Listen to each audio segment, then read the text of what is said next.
Thank you, Mr. Chairman, and thank you to our witnesses for being here today.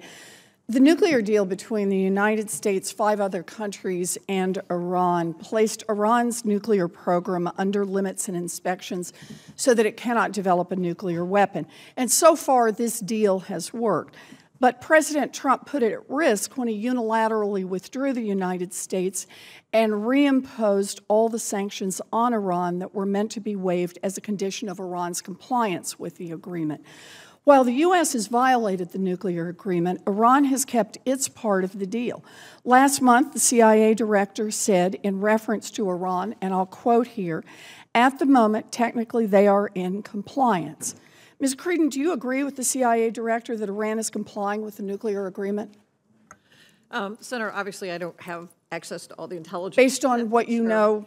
But of course, and just recently, the International Atomic Energy Agency confirmed that they were in compliance. Okay. So staying with the nuclear deal, also called the JCPOA, last month the Director of National Intelligence released a worldwide threat assessment, and it says, quote, "Iran's continued implementation of the JCPOA has extended the amount of time Iran would need to produce enough fissile material for a nuclear weapon from a few months to more than 1 year," end quote. Ms. Creedon, based on your understanding from publicly available information, is that correct?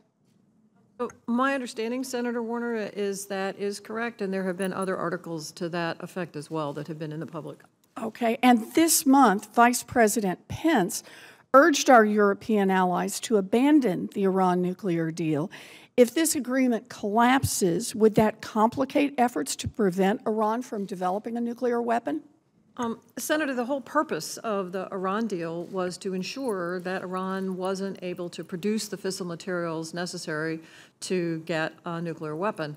It was the most challenging thing, and why the Obama administration focused on that one aspect. And so, if that deal were to unravel and Iran was not constrained under the JCPOA, then the only thing you can conclude is they would go back to what they were doing before, which is making fissile materials. So just to summarize it here, our intelligence community says that Iran is complying with the only agreement that prevents Iran from getting a nuclear weapon.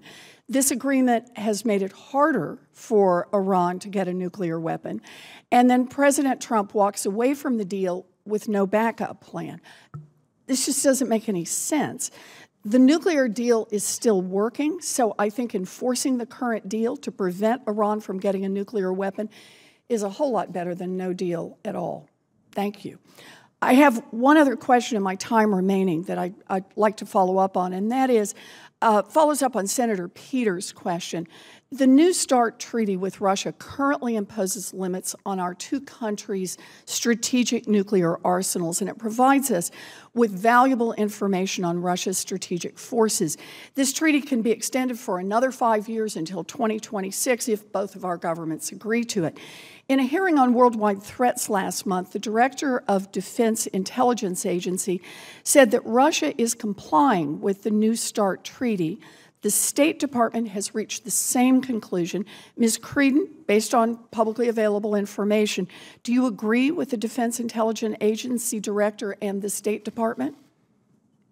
Yes, Senator. Everything that I have heard indicates that Russia is still in compliance with the New START treaty, as is the U.S. And you once served as a high-ranking official at the National Nuclear Security Administration. Can you briefly describe how the New START treaty enhances our national security? So the New START treaty covers strategic warheads and delivery systems, and it counts operationally deployed strategic systems. It provides that limitation both to the U.S. and to Russia, so it provides stability. It provides transparency through the various mechanisms of inspections, and it also provides additional transparency and the ability to discuss issues associated with implementation through the Bilateral Consultative Commission. So this commission, provided under the treaty, meets on a regular basis, and this is where the relationship, the discussion, the inspections, and the transparency all get discussed as well as exercised in the field. It provides immense intelligence. I think even General Hyten last week said, although our own national intelligence means are quite good, the on-the-ground, seeing with your own eyes is never a substitute for national technical means. Well, I appreciate that, and that's very helpful, and it helps explain why it's in our national interest. New START, I don't trust Putin, but New START is a verifiable arms control agreement, and it expires in just 2 years. President Trump has already ripped up another nuclear arms treaty with Russia, the INF treaty, and appears to be running out the clock on New START without any plans for a follow-on agreement. We have a strategic and a moral responsibility to do everything in our power to prevent another nuclear arms race, and this means common sense arms control, which helps make America safer. Thank you. Thank you, Senator Warren. Senator Scott.